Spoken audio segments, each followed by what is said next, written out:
Je sais que vous attendez cette vidéo avec impatience et je sais qu'il y en a qui sont en train de se dire « J'espère qu'il va s'énerver, j'espère qu'il va tout casser, j'espère qu'il va insulter tout le monde. » Et bah pas du tout. Ça sera pas ça dans cette vidéo parce que sincèrement cette équipe du Paris Saint-Germain me rend fier, m'a rendu fier pendant toute la saison.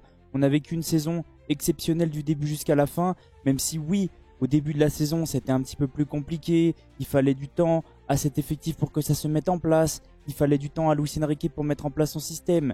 Même si oui, on a perdu aujourd'hui, les gars, faut quand même se rendre compte de la saison du Paris Saint-Germain. On a remporté le trophée des champions, la Ligue 1 et le Graal. Ce qu'on attendait depuis plusieurs années, la Ligue des champions est à Paris.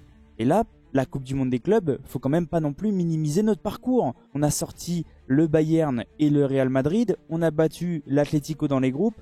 Oui, on a perdu contre Chelsea en finale, mais c'est comme ça le football. Il faut accepter aussi de perdre. On peut pas non plus toujours gagner. Même les meilleures équipes all-time ont déjà perdu quelques matchs. Chelsea, ils ont fait ce qu'il fallait. Nous, on était complètement carbonisés et eux, ils ont joué sur nos points faibles. Nuno Mendes dans le dos, Kvaratskhelia qui venait pas aider Nuno à cause de la fatigue. On a ressenti des Vitinha, des Joao Neves, des Fabian Ruiz très fatigués. Ils ont pas aidé Beraldo et Marquinhos à droite. On n'était pas non plus sur le meilleur Achraf Hakimi, complètement carbonisé, esselé. Offensivement, Kvara était complètement cuit. Dembélé aussi, Désiré Doué les gars, tout le monde l'a vu je pense. Il avait des crampes à la fin du match. C'est très très rare de voir Désiré Doué se plaindre de crampes. Je crois que c'est même jamais arrivé. Les joueurs étaient fatigués et sincèrement ce match-là, ça va servir à la direction du club et même à Luis Enrique de voir qu'il faut absolument se renforcer, surtout au niveau du banc. Et ça j'ai pas arrêté de le dire. Le banc n'est pas au niveau des 11 titulaires. Il y en a un seul qui a le niveau, voire deux grands max, c'est Barcola et Mayoulou. Sinon après sur le banc, c'est un peu plus compliqué. Warren, il est un petit peu en déclin depuis un petit moment, il a du mal à se relancer. Gonzalo Ramos, on ne peut pas non plus compter sur lui dans des gros matchs comme ça. Lee Kang-in va probablement quitter le club. Et là, il y a plusieurs informations aussi qui sont sorties juste après le match. Je vais vous montrer ça tranquillement. On va parler du mercato après. Mais là, j'aimerais revenir sur le match. En première période, sincèrement, les 10-15 premières minutes, je m'y attendais. Le Paris Saint-Germain a énormément souffert. Il faut aussi parler de Chelsea qui a sorti une performance impeccable. On ne peut pas non plus dire que Chelsea a mal joué. Chelsea a fait ce qu'il fallait. Ils nous ont roulé dessus. C'était des morts de faim. Ils avaient absolument envie de remporter ce trophée. Ils ont joué sur nos points faibles, sur Nuno Mendes comme je vous ai dit, sur la fatigue, sur l'impact, sur l'envie. En plus, j'ai repéré que Maresca avait rajouté James au milieu pour être un petit peu en surnombre face au Paris Saint-Germain. Et sincèrement, ça a absolument bien marché. Offensivement, que ce soit Joao Pedro, Delap, Pedro Neto ou Cole Palmer, ils ont roulé sur Beraldo. Beraldo, c'était un enfer. Je pense que le match contre le Real Madrid, c'était un peu un cache-misère. Je m'y attendais au fond de moi. J'arrêtais pas de dire, je suis très inquiet pour Beraldo. Peut-être que Pacho, s'il avait été titulaire, ça aurait été mieux. Mais après, on peut pas non plus tout refaire avec des 6. C'est comme ça, c'est le football. Mais moi, comme j'arrête pas de dire, il faut absolument apprendre de ses erreurs pour pas les reproduire dans le futur, tout simplement. Mais oui, je vois sur Twitter, je vois sur les réseaux, c'est le gros bazar. On est en train de se faire tailler, on est en train de se faire vanner. Mais les gars, soyez fiers, on a remporté la Ligue des Champions. Je pense qu'il y avait un petit peu de frustration des autres équipes, des supporters. Ils avaient absolument envie qu'on perde pour pouvoir nous taper dessus. Ils attendaient ça avec impatience et c'est compréhensible. C'est bon enfant, on se taille, on se vanne, c'est comme ça. Mais le Paris Saint-Germain a quand même réalisé une saison historique. Et elle est loin d'être terminée parce qu'il y a encore la Super Coupe contre Tottenham. Il y a aussi la Coupe en décembre. Alors je sais plus comment elle s'appelle à jouer. C'est pas fini. On peut faire un sextuplé si je dis pas de bêtises. Donc sincèrement, moi, je tomberai pas sur les joueurs, je tomberai pas sur le coach. Je vais simplement remercier le Paris Saint-Germain pour cette saison exceptionnelle. Après les 15-20 premières minutes, moi aussi j'ai ressenti que Nuno Mendes était beaucoup trop esselé. Normalement, dans tous les matchs, Kvaratskhelia vient aider Mendes pour essayer de l'aider entre guillemets à ne pas se faire manger. Là le souci c'est que sur 2-3 actions, Mendes était tout seul, il s'est fait manger par Palmer 2 fois à 2 reprises. Et à 2 reprises, Chelsea a marqué. Le 3e but, c'est bien joué, GG Chelsea, une action bien mise en place, bien travaillée, Joao Pedro qui pique le ballon au-dessus de Donnarumma. Et là sincèrement, ça a littéralement coulé le Paris Saint-Germain. Moi à la mi-temps, je vais être cash avec vous. Alors oui, quand on est supporter de football, quand on est supporter d'une équipe, il faut toujours y croire. Mais moi j'ai été cash et j'ai pas arrêté de le dire. Paris ne reviendra pas dans le match et ne marquera carrément pas parce qu'il y a beaucoup trop de fatigue. Et Luis Enrique l'a vu, Luis Enrique a fait un gros turnover, Luis Enrique a eu envie de faire reposer ses joueurs, il a fait rentrer tous les joueurs de son banc et ça a absolument rien changé. On l'a vu, même au niveau de la fatigue, les joueurs étaient plus du tout lucides, des joueurs comme Joao Neves étaient hors de contrôle, hors match. Il a littéralement disjoncté, il a tiré les cheveux de Cucurella qui le provoquait un petit peu, il est rentré dans son jeu et il a pris un carton rouge qui était totalement mérité. À la fin du match, c'est parti en sucette dans tous les sens, entre Joao Pedro, Donnarumma, Luis Enrique. Les joueurs du PSG étaient plus du tout lucides, ils étaient juste énervés à cause de la fatigue. À la fin du match, j'ai même regardé un petit peu quand Chelsea a levé le trophée, on s'aperçoit aussi que les joueurs du Paris Saint-Germain étaient tous assis et complètement lessivés. C'est comme ça. Alors oui, il y en a qui vont me dire, mais Chelsea a joué pas mal de matchs. Juste après le match, il y a eu des stats qui sont sortis pour nous montrer combien de Chelsea avait joué de minutes cette saison et combien le Paris Saint-Germain avait joué de minutes. Le PSG est à 49 000 minutes et Chelsea est à 40 000 minutes. Donc il y a quand même pas mal d'écart. Et oui, le Paris Saint-Germain, même si on est en Ligue 1, ça reste quand même des minutes jouées. En Ligue des Champions, on a été au bout. Contrairement à Chelsea, qui eux ont joué la Conference League, mais qui eux ont fait tourner jusqu'à la finale. Nous, c'était l'équipe type du début jusqu'à la fin et on est tombé que sur des gros. C'est pas des excuses que j'essaie de faire, mais j'essaie entre guillemets de protéger nos joueurs parce que je vois aussi des supporters du PSG leur tomber dessus et sincèrement de mon côté, je trouve pas ça normal. Juste après le match, c'est parti dans tous les sens, que ce soit sur le terrain et dans la presse, et sincèrement je m'y attendais.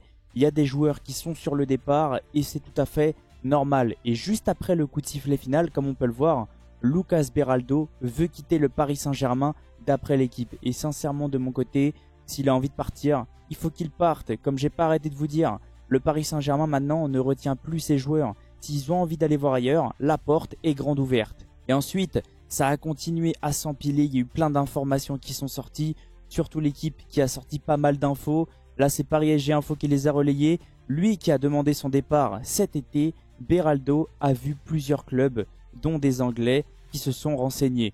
Outre l'arrivée de Zabarni, les questions entourant l'avenir de Marquinhos et l'état de forme de Lucas Hernandez et surtout de Presnel Kimpembe demeurent. Le PSG fera face à un chantier important dans ce secteur de la défense axiale. Oui, il y a beaucoup de boulot et comme on peut le voir, Lucas Beraldo a demandé de quitter le Paris Saint-Germain cet été et le PSG est d'accord. Si tout le monde est d'accord, c'est une bonne nouvelle. On va essayer de vendre le joueur qui est encore sous contrat jusqu'en 2028 et lui, il se sent prêt à aller voir ailleurs. Donc, on ne va pas le retenir. Et là, comme on peut le voir, il y a plusieurs informations qui sont sorties aussi. Une nouvelle fois, l'équipe, le PSG valide le principe d'un départ de Beraldo. Le club reste fidèle à sa politique, ne construire un groupe qu'avec des joueurs pleinement engagés dans le projet. Et ça résume exactement ce que je vous ai dit juste avant. Tu veux partir, la porte est grande ouverte. Tu veux rester et tout donner pour les couleurs du Paris Saint-Germain, bienvenue au PSG. Deux conditions pour le libérer. Que Paris boucle la signature d'Ilya Zabarni, qu'un club propose au moins 30 millions. Si on arrive à vendre Beraldo 30 millions, sincèrement pour moi de mon côté, c'est vraiment une très très belle affaire. Maintenant, on va aussi pouvoir se concentrer sur le cas Luis Enrique, parce que ça a fait énormément parler et lui défend à chaque fois les supporters du Paris Saint-Germain et je le remercie infiniment. Luis Enrique, c'est bien de se moquer des supporters du PSG, il y a toujours des gens qui critiquent, mais ça ne me dérange pas, il faut profiter des vacances maintenant. Je ne suis pas un perdant. Un perdant, c'est quelqu'un qui abandonne et qui ne se relève pas. Lui va continuer à se battre et lui va continuer à rapporter des trophées au Paris Saint-Germain. C'est loin d'être terminé, il est encore sous contrat jusqu'en 2027 et c'est clairement possible qu'il prolonge. J'aimerais aussi vous partager un petit peu cette info. Quel bilan faites-vous de la finale de votre équipe? Les premières minutes ont été difficiles, ils étaient pleins d'énergie, ils ont mieux joué que nous. Alors voilà, même lui, si lui, il admet que Chelsea a été au-dessus de nous, on ne peut rien y faire. Il y a toujours des critiques, ça ne me dérange pas, il faut profiter des vacances maintenant.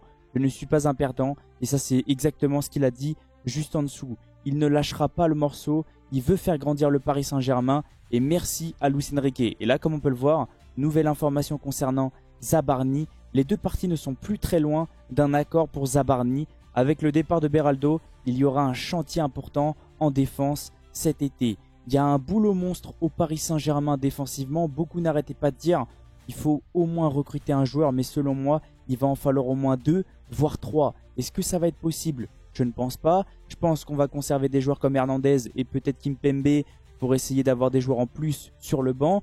On va peut-être faire venir Zabarni, peut-être un autre central. Il faut aussi se dire qu'il faut des doublures à Mendes et à Hakimi.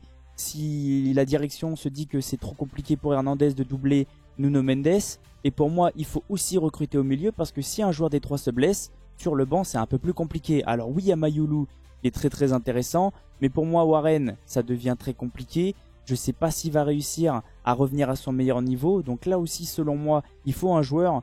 Et offensivement, je dirais que c'est le mieux. Alors oui, il y en a qui se plaignent. Oui, il y en a qui ont envie de recruter un joueur en plus. Pourquoi pas? Mais pour moi, le plus gros chantier, c'est défensivement et au milieu. J'ai essayé d'être, entre guillemets, le plus objectif possible. Je ne vais pas tomber sur l'équipe. Je ne vais pas tomber sur l'effectif.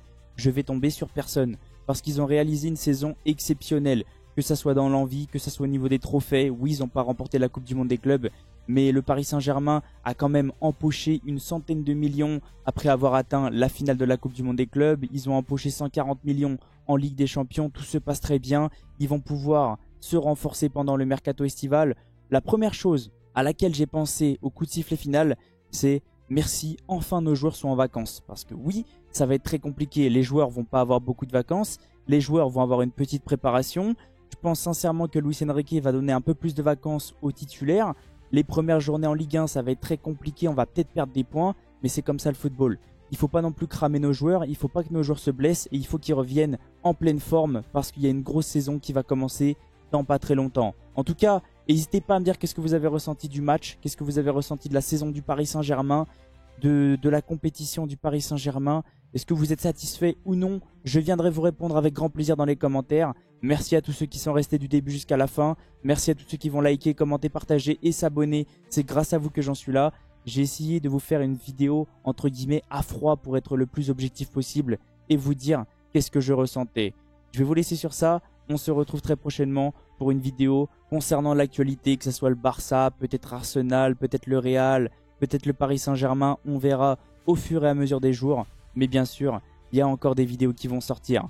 Passez une excellente journée ou une excellente soirée en fonction de quand vous allez regarder la vidéo. Et on se retrouve très vite. Allez Paris! Et sincèrement, ne tombez pas sur nos joueurs et continuez à les encourager.